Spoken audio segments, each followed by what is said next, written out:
Quiet and techie Brezza, the Citybird SUV.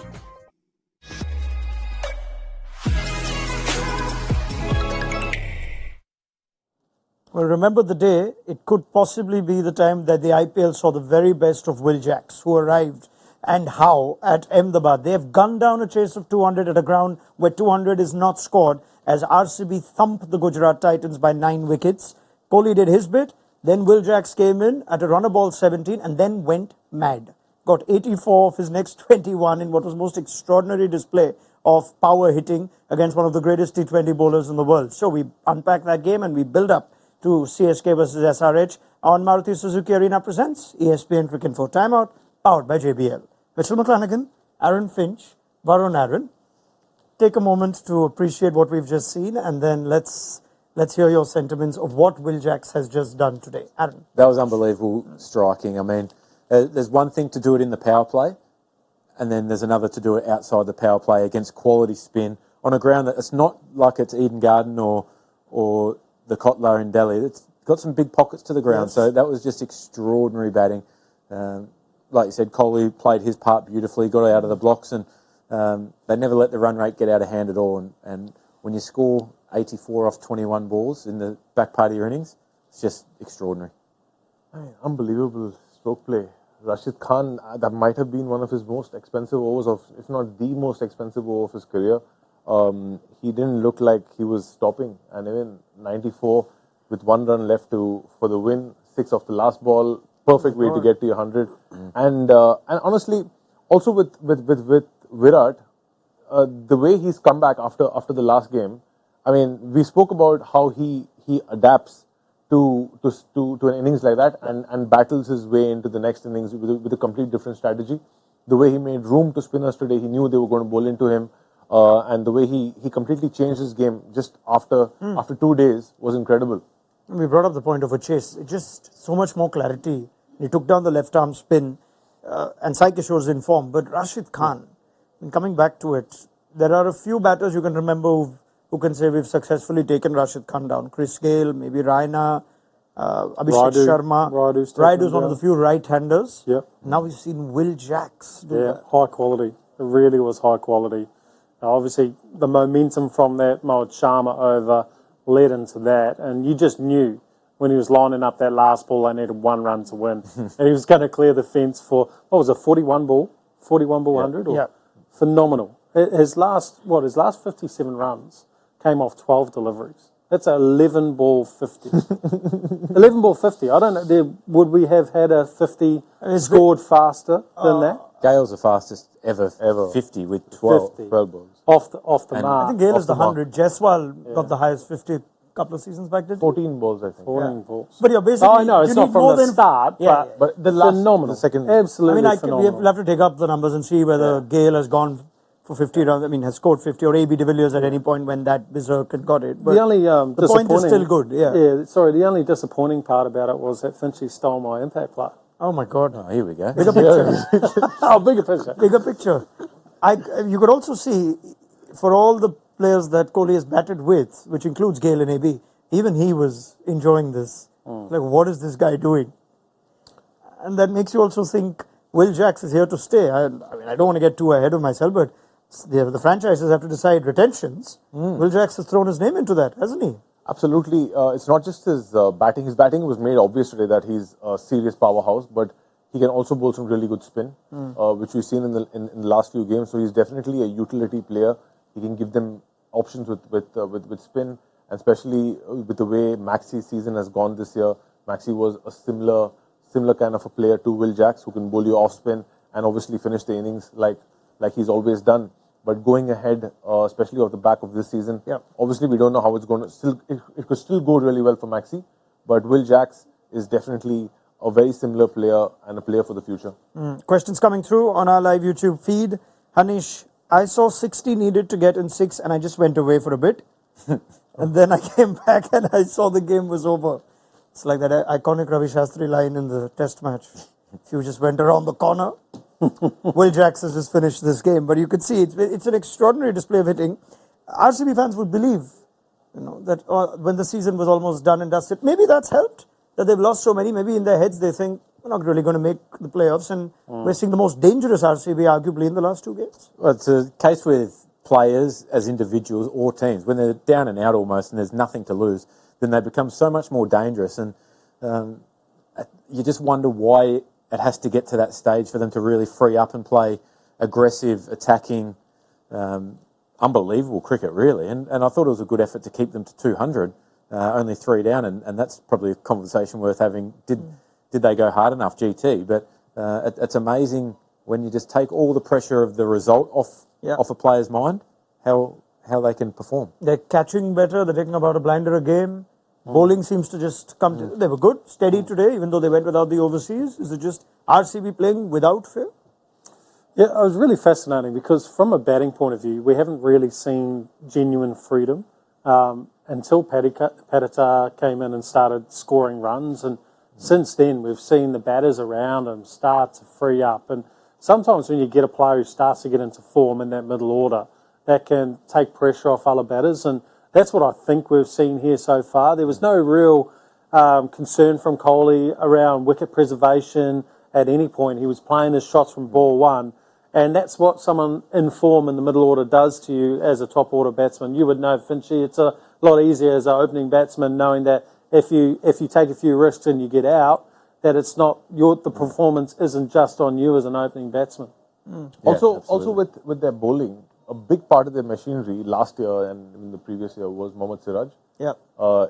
It's a nice coincidence that they've won their last 2 games with Siraj performing At his best, and if you go to see, I think we spoke about this in a couple of 3-4 shows ago about how much outswing he was bowling to his incoming ball. If you see the last 2 games, he's actually attacked the stumps way more than the previous few games, which has seen result in Siraj's success. So if no matter what their batting does, they always find a way in their batting. But if their main guns in the bowling perform, then we see results like this. Devendra Reddy, is a high-scoring game better than Dew deciding the match? Let's ask the second part of the question first. Did Dew play a part? In which case, could toss as well to win? Anyone? No, it seem easier to Dew bat? didn't play. Too early for Dew. Yeah. There'll be no Dew. Yeah. Usually sets in around 8 o'clock in our part of the world. Yeah. But I did say before the game that Rashid Khan is easy to play in the daytime because you can pick him. I think they played him beautifully. They played Noor well. There was one ball I can remember that went past Kohli's outside edge off Noor that maybe he didn't pick that delivery, but it's just a different game playing leg spin in natural light. It's also some questions coming through on the type of bowling that GT have outside of their spin and whether their off-pace fast bowlers are not being effective anymore. Quite a theme with quite a few of those, that Mohit Sharma now seems to be taken down a lot easier than Mohit Sharma last year. It's also because Mohit Sharma previously, let's take the example of last match specifically. He bowled 3 continuous overs at the back end. He's not used to doing that. He's also coming back from injury. He missed a bulk of the domestic season because of injury. So we don't know exactly how fit he is. Like Finchy made a good observation. He was like his stock ball speed has come down to about 127, 128. That obviously makes his slow ball a little less effective. And especially when you come off the biggest figures ever for a bowler, it's tough to come back next match, which he showed today. And Will Jacks was relentless. And this just shows how much they miss Mohammad Shami. Because with Mohammad Shami there, you were always exposing the middle order to the new ball almost every second game. We saw some swing, didn't we? Even in the first few overs, they beat Kohli's bat. The first over from Amazar was really good. Right, this is zipping around a little bit. This is going to be a really tough chase.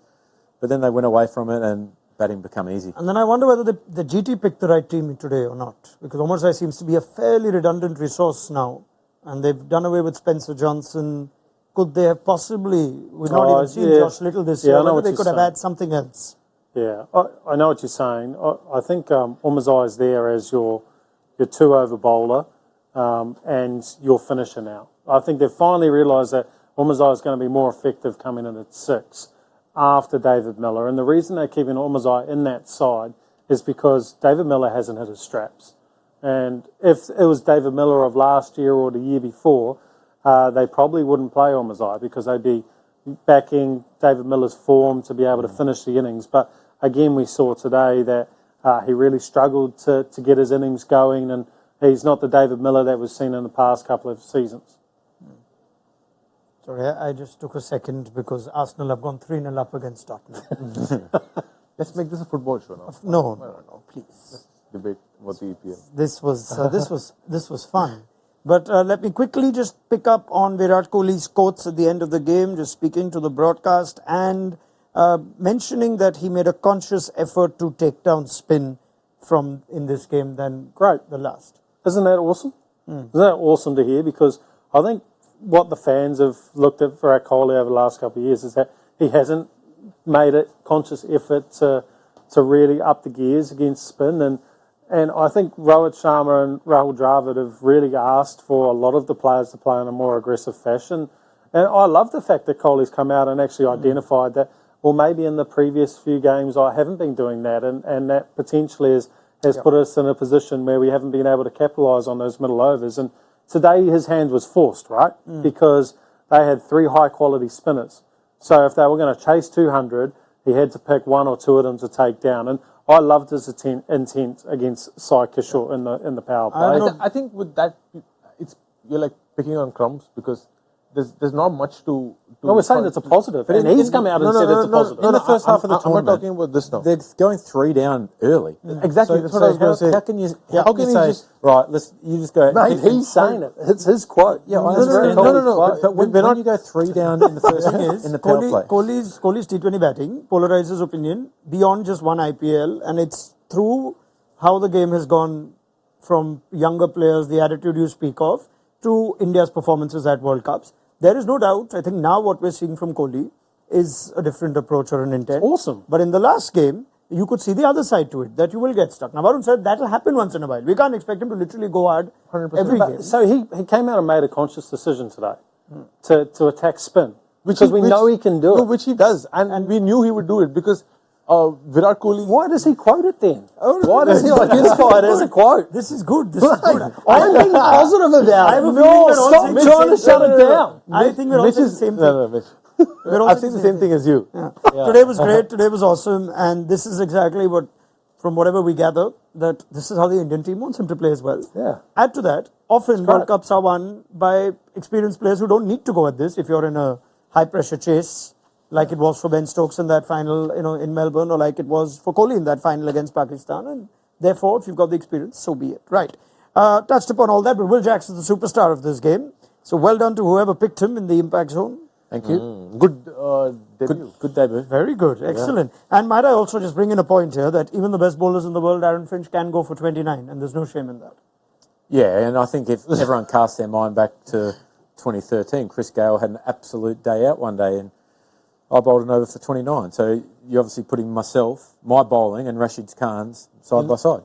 I appreciate it. Absolutely. That's the purpose of that. I'm only joking, everyone. Please don't take that out of context. Now, all right, it's time for a quick fire review of what was a very entertaining game from an RCB point of view, certainly from a Will Jacks point of view.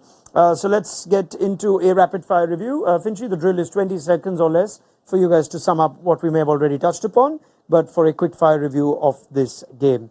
Let's start with you then, Finchy. Rate that 100 from Will Jacks, especially his takedown of Rashid Khan. 20 seconds. Exceptional batting, great ability to identify the big moment in the game and take that upon himself. Virat was obviously going beautifully at one end, and he was going to look to bat a little bit deeper, and the way that Will Jacks just identified it and took it upon himself was outstanding, and full credit. Yep. All right, brilliant. Varun, what makes Kohli a marked different batter while chasing? 20 seconds. It's just his determination to win.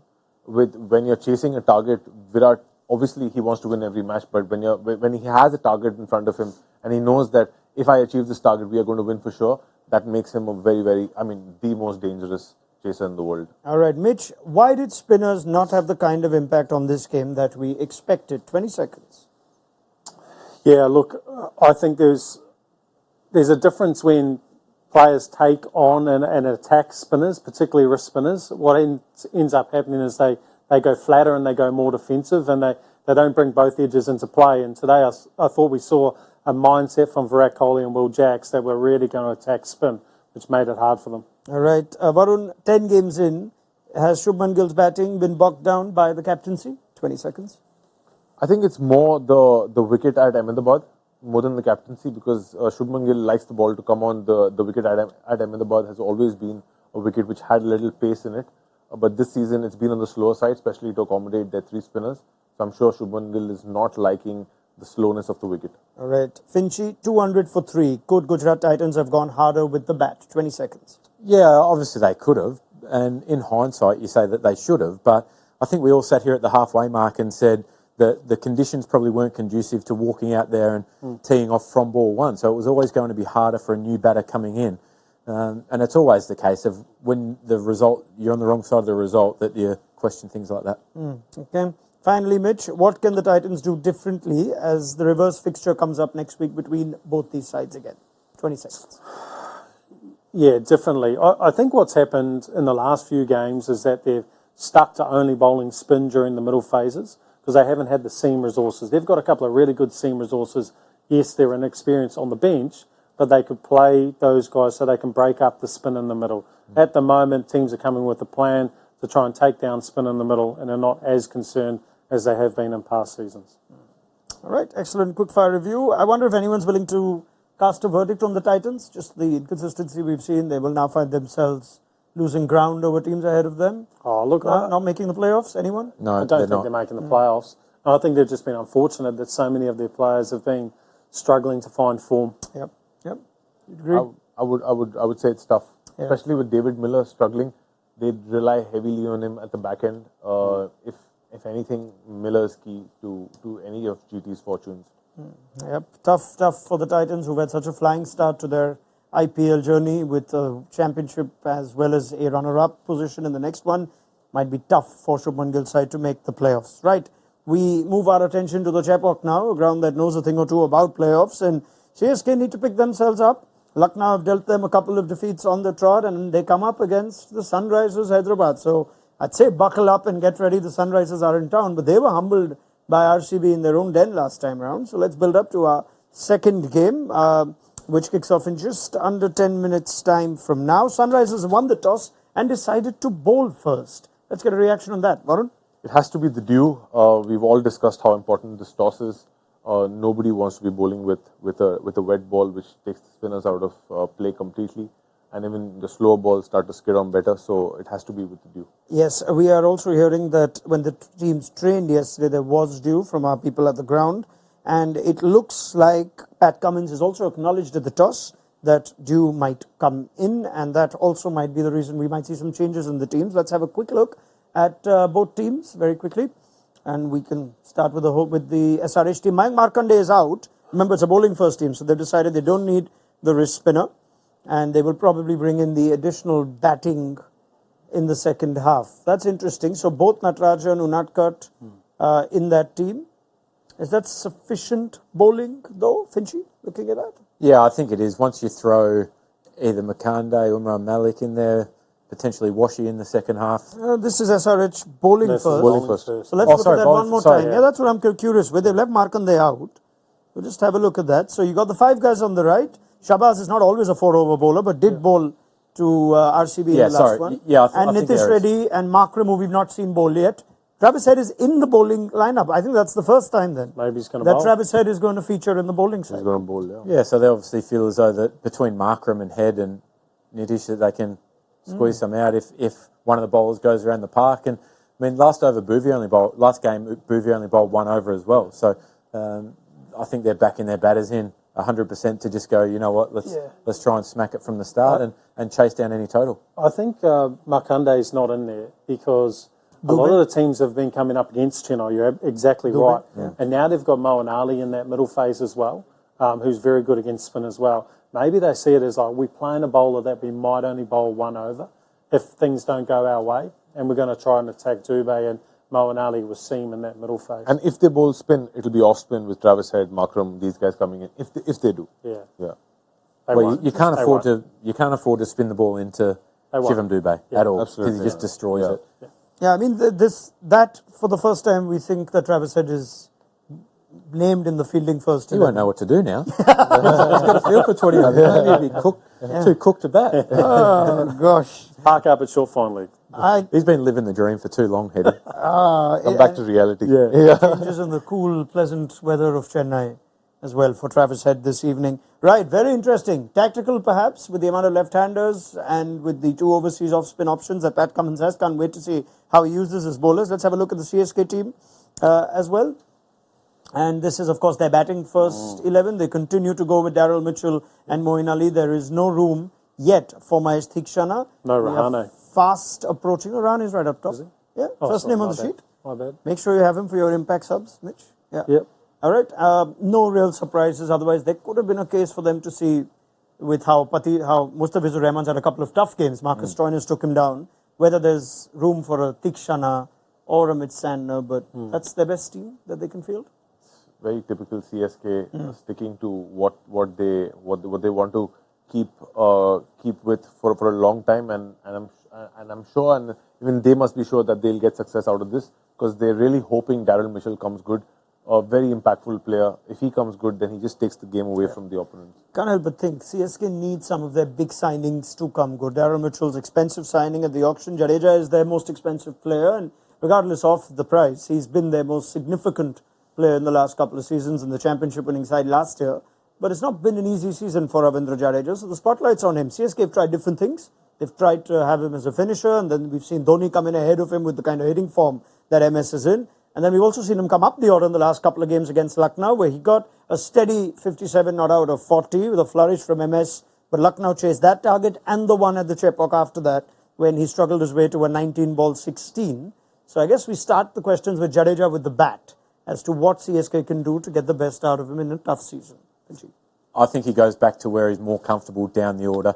If you look at the lineup of CSK, there's probably guys that can strike harder through the middle overs than what Jadeja has showed in the last little while. So I'd be prepared to go him back to number 7 behind Dhoni. And then the less balls that you give him, the more that you force him into going hard straight away. And he's such a wonderful player and can strike all around the ground. He mightn't be as prolific 6-hitter as a lot, but you know that he'll get off strike every ball. He'll hit the boundary. He'll still hit sixes. So I think that would be a better option for CSK. I think they kind of wrote him off with that game against Delhi, but we've got to look at that game where he didn't finish the game against Delhi. We've got to look at how well Delhi bowled. They actually bowled beautifully to him and shut him down. So they've tried to say, well, he's kind of out of form at that point.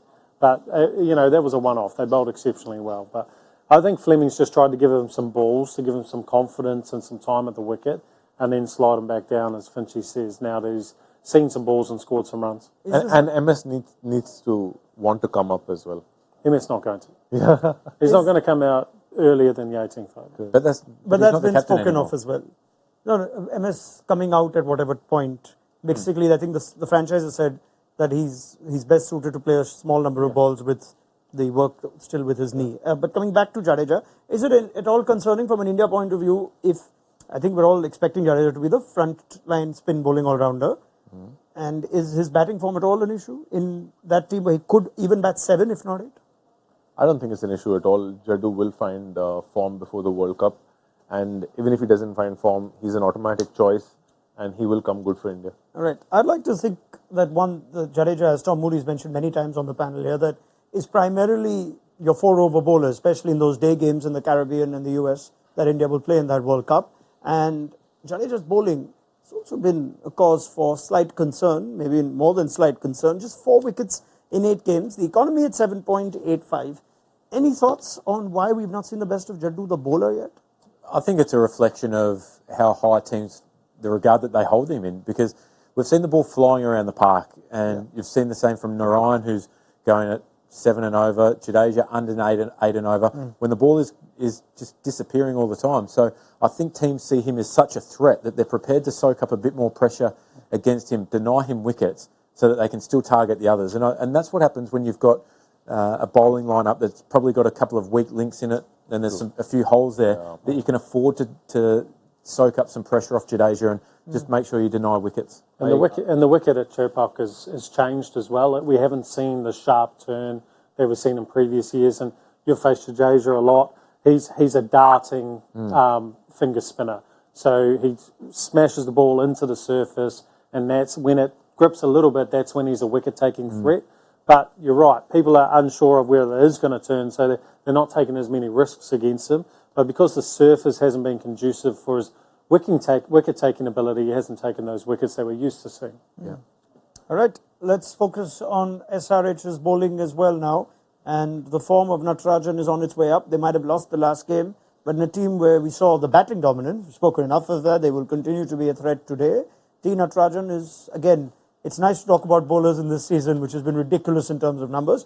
Are we seeing him get back to at least close to his best, if not his best, Varun, looking at how effective he's been in 3 phases? Absolutely. When Nattu starts nailing his Yorker, he's a very dangerous bowler. He heavily relies on the Yorker to get his. He sets up his whole game around the Yorker.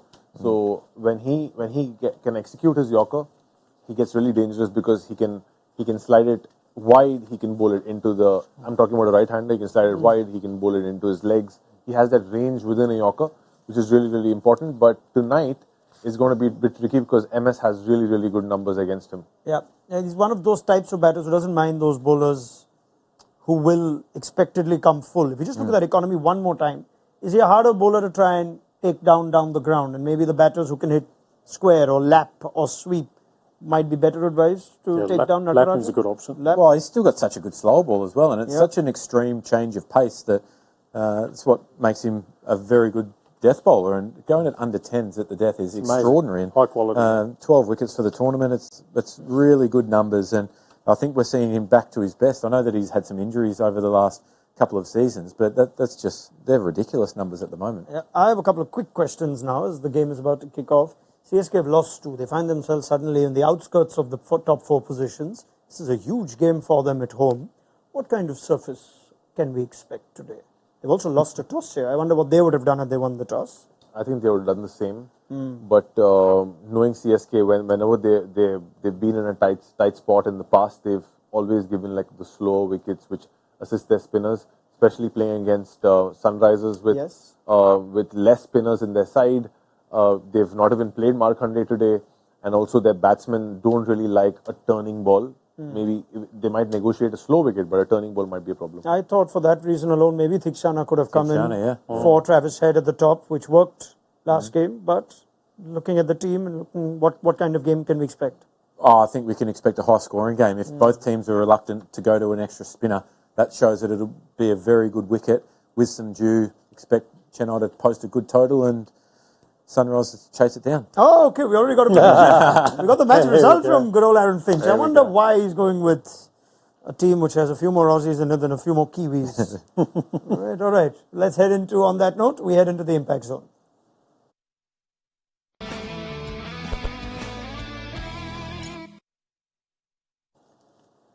Aaron Finch on his debut has smashed it out of the park. Will Jacks and a little bit of help for the others. Well done, Finchy. Well done. Thank you. 120. Will Jacks' 100 is only worth 97.3.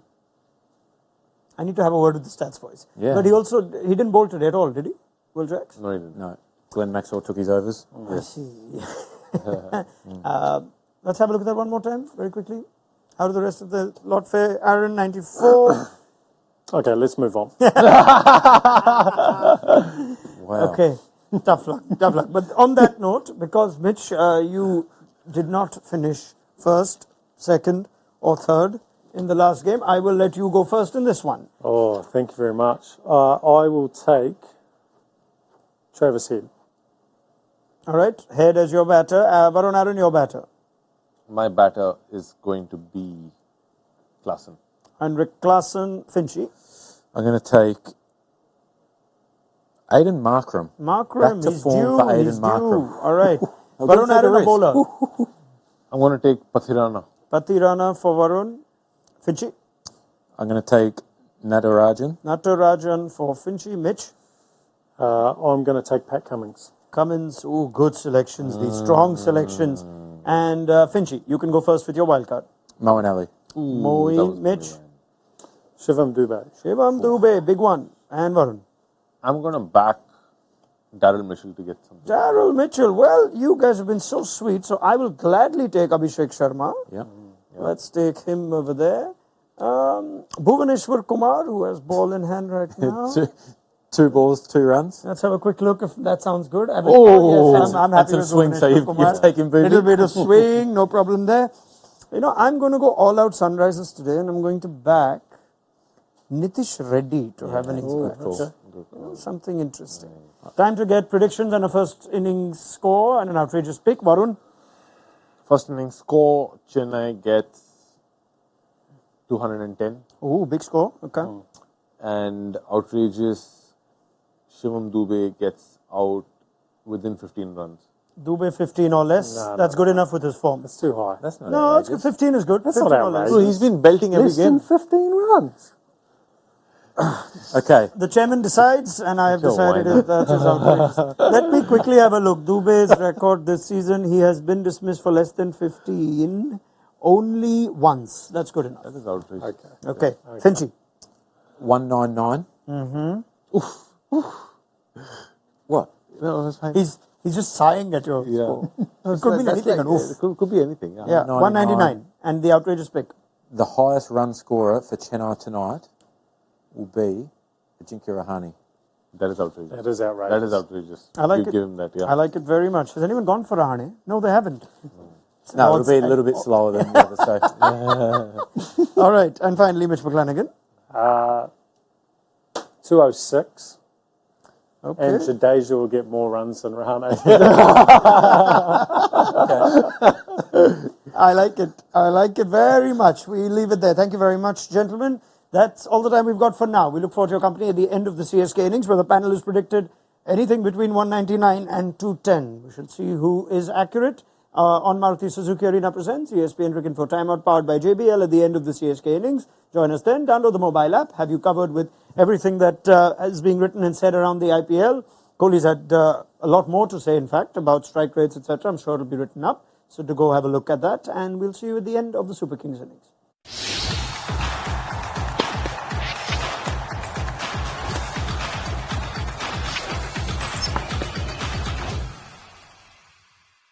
All new hot and techy Brezza, the Citybird SUV.